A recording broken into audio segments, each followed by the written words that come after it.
मित्रांनो, शेवग्याच्या झाडाची जाड अशी फांदी मी माझ्या पत्नीच्या माहेरून तोडून घेऊन आलोय आणि ही फांदी मी 15 दिवसापूर्वी लावली. कारण शेवग्याची फांदी तोडून जर आपण लावली तर शेवग्याचं झाड तयार होतं. तर तशा प्रकारे ह्या फांदीला आता चांगल्या प्रकारे ही असे पालवी फुटलेली आहे, अंकुर आलेले आहे त्याला. शेवग्याचं झाड म्हणजे आपल्याला माहितीच आहे शेवग्याच्या झाडाचा किती उपयोग असतो. शेवग्याच्या पानाची भाजी श्रावण महिन्यात केली जाते आणि ही भाजी खूप चविष्ट असते. मला ती खूप आवडते.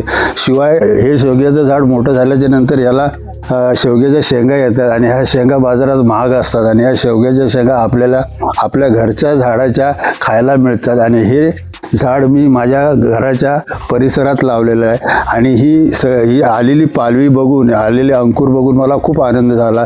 कारण मी एक झाड लावून पर्यावरणाला मी मदत केलेली आहे. आपण ह्या झाडाला लावलं, याची जोपासना केली तर हेच झाड आपल्याला काहीतरी परतफेड करतं. आणि तशा प्रकारे मी बरीचशी झाडे लावलेली आहे. ती झाडं मला आज परतफेड म्हणून काहीतरी फळं फुलं हे सर्व देत असतात. तर आपणही अशा प्रकारे एक तरी झाड लावावं असं मला या निमित्तानं सांगावंसं वाटतं.